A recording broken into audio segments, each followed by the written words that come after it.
Sabar aja Bu. Sabar aja ya? Iya, sabar aja. Sabar enggak juga? Iya ya. Enggak enak. Habis duit ya. Habis kita. Bukan habis ini, habis duit.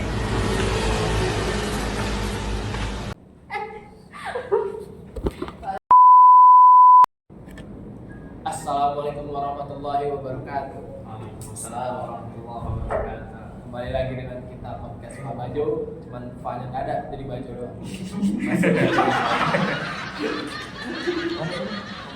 Ya, kali ini kita kembali lagi dengan Bang Basir. Kita akan membahas kesulitan belajar pada anak usia 7 tahun yang belum bisa bicara. Yo, gue mau nanya nih, dengan keadaan anak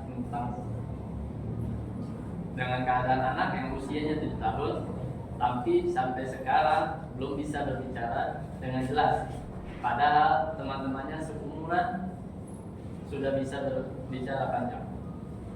Baik Pak, itu gimana saja? Nanti di usia 7 tahun dia belum bisa bicara Masih mungkin ada masalah entah itu dari internal atau eksternal, entah itu dari orang tua atau ya mungkin ya biar lebih enak kita ulik satu-satu ya. siap. Terus oh iya gue mau nanya nih, kapan tuh tetangga yang mulai sadar nih dari orang tua kalau anaknya tersebut ini nggak bisa ngomong, terus juga apa ada gejala lain selain nggak bisa ngomong atau penyakit lain? Sejak usia 2 tahun, tangga gue memang sudah merasa ada yang berbeda. Anaknya sulit mengucapkan kata-kata dengan benar. Selain itu, dia juga kurang tertarik berinteraksi dengan anak lain. Oh, ngerti. Berarti emang ada beberapa anak yang lambat dalam perkembangan, Iya. entah itu dari ngomong atau mungkin pertumbuhan gigi atau tumbuh lah bisa di 2 tahun 3 tahun. Terus ada juga banyak faktor juga sih dari mempengaruhi itu, kayak dari gen ya, dari gen bapak atau dari gen ibu biasanya gitu. Terus kayak gangguan pendengaran atau kondisi medis yang lain kan. Soalnya nggak ngerti sih dokter nih. Terus kita perlu mastiin juga ya kalau kita melakukan beberapa pemeriksaan ke dokter kayak kita konsultasi kenapa nih belum bisa ngomong, entah itu dari orang tuanya belum bisa ajarin untuk didik pelan-pelan alfabet dari A sampai Z atau A, dan mungkin juga bisa tes nanti. Tes apa aja yang harus dilakukan juga? Pertama tuh ya kita harus coba tes fisik sih, terutama apa fisik anak ini bagus atau enggak, atau dia lebih cenderung lebih sehat atau lebih sakit. Lebih sakit itu bukan berarti dia sakit dalam ya, bisa jadi dari sakit luar. Terus juga buat bisa melihat kelainan fisik juga nih si anak, kalau misalnya ada cacat fisik, maaf nih cacat fisik atau apa, itu mungkin bisa jadi salah satu penyebab anak ini belum terlalu lancar, entah itu dari mulut anak yang mungkin belum kelihatan sumbing atau gimana, mungkin dia jadi susah buat ngeja. Terus baru dah kita merujuk nih ke tetangga, ke ahli bicara, baru melakukan evaluasi kayak gimana nih caranya anak ini biar bisa ngomong dalam jangka ya walaupun nggak susah banget tapi sebenarnya bisa lagi gitu. Lalu apa aja Jo yang gua harus lakuin? Lu bisa nyoba-nyoba tips sih yang bisa lu kasih tahu ke tetangga lu, kayak pertama sering ajak anak ngomong pelan-pelan, eja perkata, eja per huruf, satu kalimat ini diajak pelan-pelan, terus habis itu tapi dengan nada itu yang pelan lembut, si anak ini juga ngerti. Terus baca buku cerita sih, karena ada tuh anak yang suka dengerin cerita sebelum tidur, biar jadi benar itu bisa jadi referensi salah satu. Atau mungkin misalnya anak lagi makan siang bisa kita sambil bacain sambil suara video. Terus bermain peran sebagai orang tua, membantu anak lah buat gimana dia lancar komunikasi dengan orang lain. Soalnya takutnya kasihan di anak kalau misalkan udah gede anaknya masih kayak gitu dan takutnya jadi bahan bully. Itu sih. Terus ada kayak kita kasih achievement dikit lah, bukan dikit, maksudnya kayak walaupun anak melakukan hal kecil yang menurut dia berharga, kita patut apresiasi, kayak udah bangga lah sama diri dia sendiri yang bisa melakukan hal itu walaupun menurut kita kayak biasanya, tapi kan menurut anak ini hal besar gitu kan.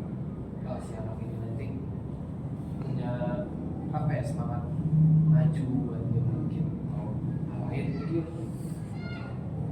Terus juga ajak anak bicara lagi berproses lah, sama sambil kalau misalkan di rumah ada alat ya, kalau kayak proyektor atau kalau misalkan nggak ada ya kita usahakan tuh ada papan tulis di rumah, walaupun kecil, terus spidol buat kita tulis tuh nanti papan tulis kita, tambah dari alfabet A sampai Z kita ejak pelan-pelan ini baru kalimat, terus diajarin per huruf nih satu kalimat. Kita udah selesai, kita lihat perkembangan ini seminggu 2 minggu sampai si anak ini udah benar-benar bisa lancar. Itu basic tips dari gue sih. Makasih Jo ya Iya. atas tipsnya.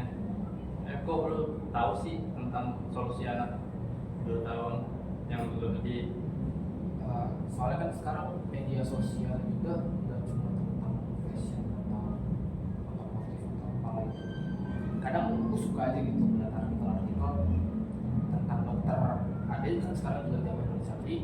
Jadi kalau kita berobat nggak perlu nih ke dokter, nggak perlu ke rumah sakit.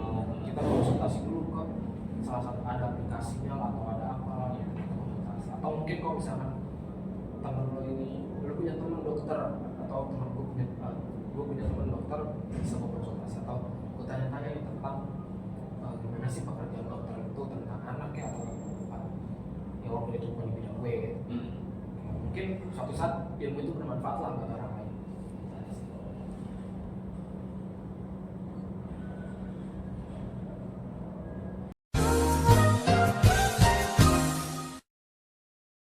Oh ya, balik lagi nih ke podcast Mbak Jo. Gue pengen nanya nih sih, kan banyak pengobatan gitu. Terus yang menurut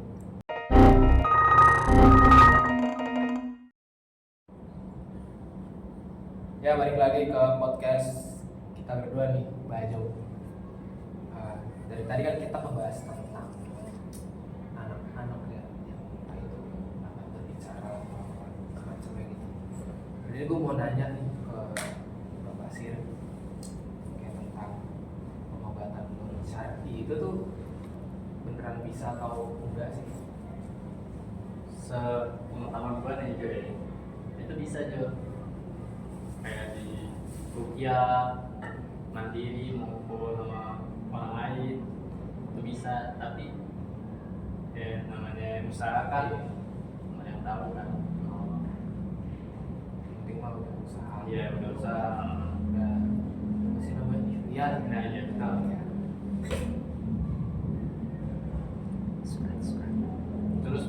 Terus rukyahnya tuh baca surat Al-Fatihah ya, sama Oh, berarti ada macam-macam. ada ini juga, nggak asal baca surat Fatihah, Astagfirullah, terus Al-Baqarah, terus surat ayat kursi. Yang gue tahu sih itu doang sih Jo. Berarti perlu proses juga ya. Iya. Urutan-urutan, jadi nggak bisa sembarangan. Terus nggak cepet juga proses penyembuhannya.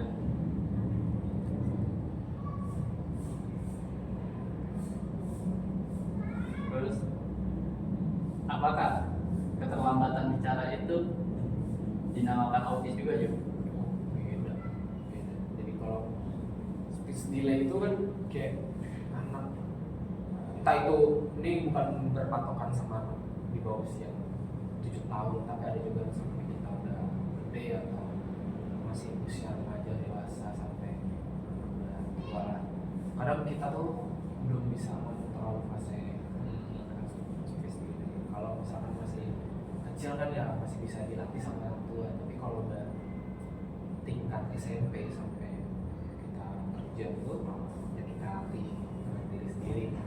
Mungkin di depan kaca kita berlatih. Oh ini jadi pas di hari-hari kita ada hal presentasi atau apa gitu, kita nggak perlu diem dulu atau apa. Oh, grogi. Nervous gitu. Terus juga kalau autism gitu kan, dia kayak gangguan perkembangan saraf kan, otak kompleks. Dia mempengaruhi cara seseorang buat berinteraksi sama lingkungan sekitar. Apalagi perbedaannya tuh kalau spesies yang nggak masuk ke autism, beda lagi. Ya kalau misalnya autism itu bisa dilihat lah dari kita pertama dan juga bisa melihat oh orang ini autism, tapi kita nggak perlu memandang rendah autism itu. Kemungkinan juga ada kelebihan yang mereka miliki tapi kita nggak ada. Jadi sama-sama saling melengkapi. Terus kalau spesies ya itu tadi bisa kita latih pelan-pelan nih. Jadi kalau masih balik otak sampai SD kelas 6 lah. Kalau misalnya kelas 6 harusnya udah lancar lah. Tapi kalau ya dari balita sampai TK mungkin atau kelas 1, kalau misalnya omongannya masih belum jelas, bisa kita latih di rumah. Bukan cuma kita harus terpaku sama guru doang nih. Kalau itu udah tugas guru, jangan kayak gitu. Karena anak kita ditaruh di sekolah itu ya emang kewajiban guru, tanggung jawab guru buat diajarin. Tapi pas sampai rumah balik lagi, orang tua sepenuhnya orang tua di rumah, bukan di sekolah. Terus ada lagi kan nih Bang Basir yang Tadi kan tentang masalah orang tua kan. Itu kan, ini kan nggak ada aja. Itu ada orang tua aja, anaknya itu emang benar-benar nggak bisa baca mikro. Iya. oh, berarti guru parah. Iya, parah. Nah, dia kan cerita sama anaknya kan. Terus dia nyerahin semuanya ke aneh. Terus giliran bacaan itu kan udah dibaca tuh. Dan besokannya kan aneh bilang pulang sama orang tuanya. Nah, ibunya kayak itu ibunya nggak mau ini temenin anaknya ngunas. Karena dia kan emang warung sih Jo. Zaman sekarang begitu Jo.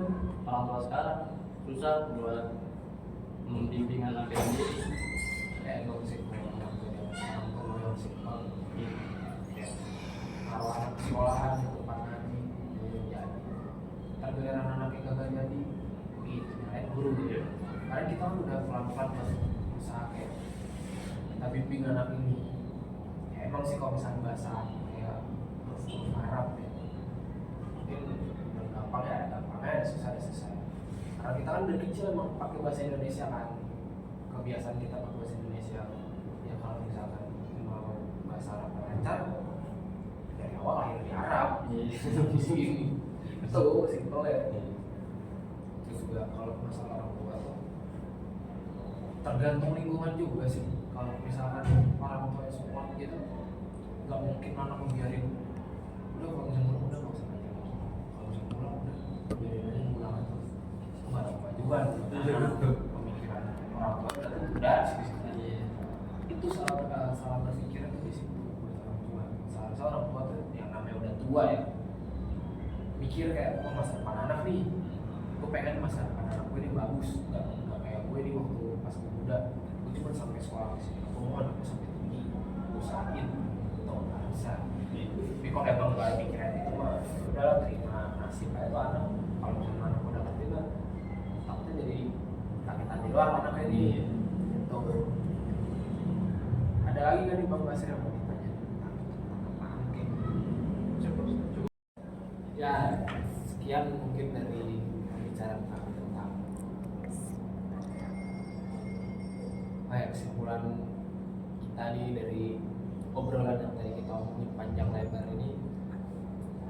Mungkin dari kecil kalau misalnya nanti kita punya anak ya yang masih remaja, usahain tuh luangin waktu buat kasih ajaran buat anak, entah itu dari cara bicara, sifat atau apalah itu kebiasaan. Karena waktu masih kecil kan anak merekam kebiasaan kita nih, entah itu dari perlakuan atau kata-kata yang bisa bikin orang lain sakit. Ya, anak nanti bisa merekam tuh, bisa mempraktekkan pas udah gede. Oh, bapak gue dulu kayak gini ngomong gini, terus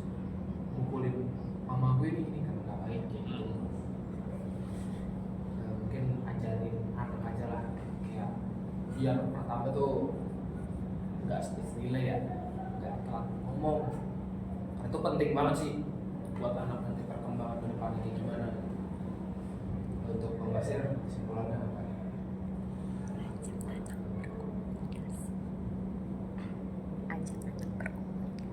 Sering-sering ajak berkomunikasi sih. Nanti sering diajak ngobrol. Iya, jangan diemin aja. Oh, ini mau nanya nih, Bang Basir, ini kita ngobrol ini tentang apa sih?